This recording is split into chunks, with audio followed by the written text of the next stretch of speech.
Welcome through the quantum tunnel with your luxurious host, Gandalf.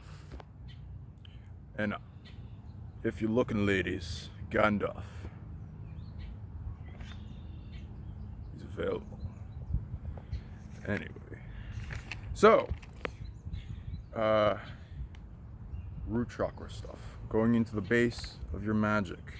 So that's strong, and without it, it falls apart easily, and it's left, you're wondering, is it still working, not still working, the next day, and it's like, your guides are like, pick up your pieces and build again.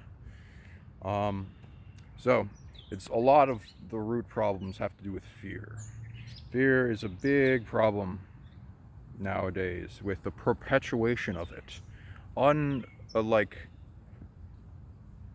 Caring of the interaction that has with the future and the collective consciousness, and all these people and what they're choosing to do with that information and fear without a solution, with the need to perpetuate fear so individuals seem not worthless and needed because of fear of being seen as inadequate or not of need while instituting control in other situations. Fractally, this seems like a problem.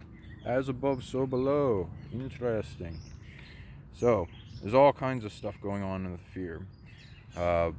If you want to release fear, go into the art of letting go, pulsing light from your heart, pushing out what is not you in the darkness, as well as transmutation.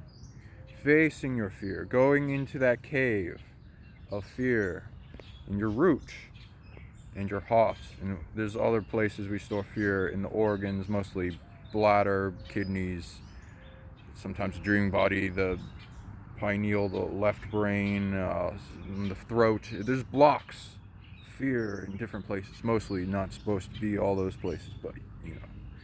This is quite a game we're in that likes to block all the players that are incarnating and stop them from bringing their fullest essence and gifts here. So, fear. Transmutation.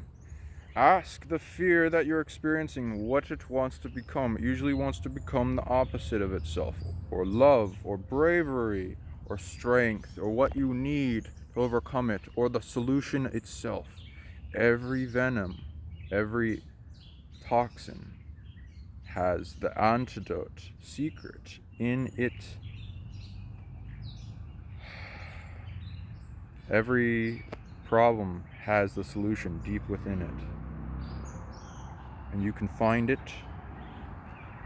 alchemically do your thing to make it what you need to be the antidote for the situation, the problem, the evil that plagues the land.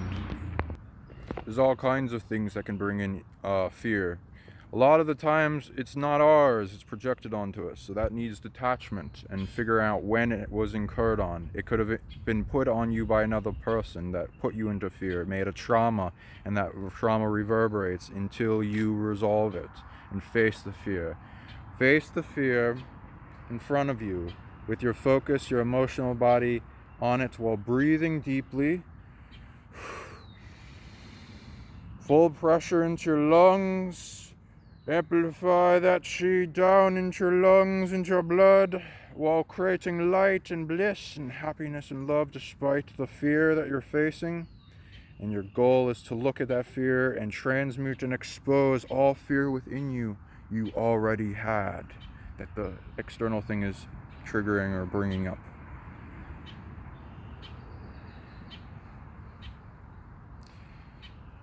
And you breathe and release and transmute what the fear as it wants to become. You ask it, and it will more easily flow into that as you give it the energy it needs in the breathwork, compression, and bringing all the energy in you need to do the action and focus and intensity. And you have you embrace that fear with love while you're shining that love from your heart bigger and bigger despite the pressure on it.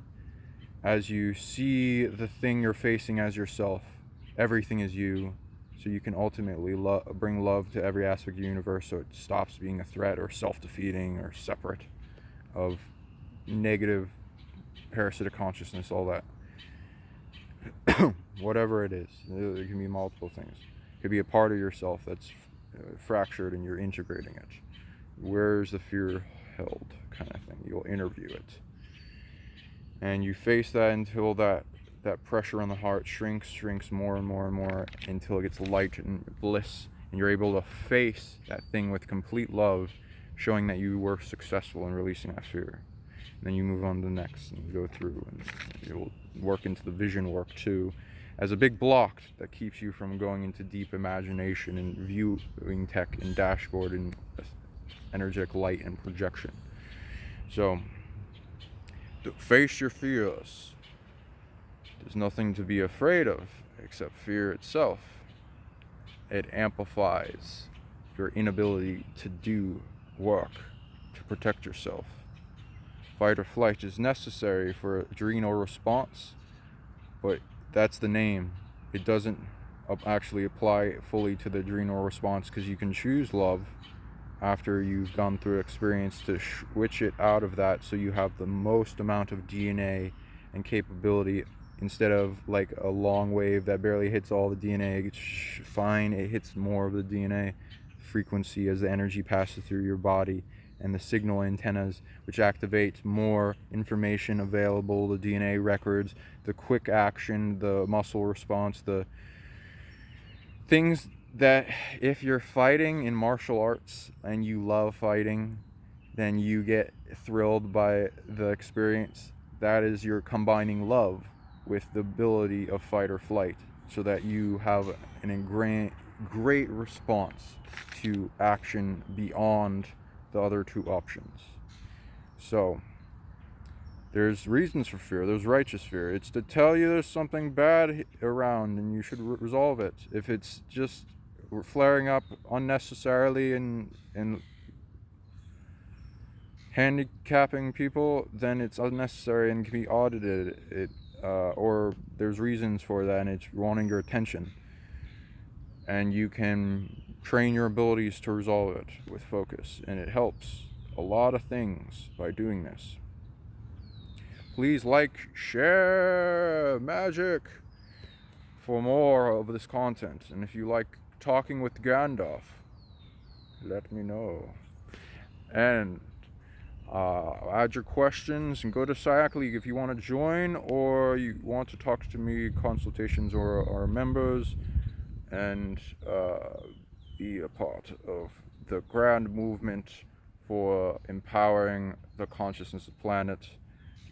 Take back your power. It's within you. The magic is always within you. Love you.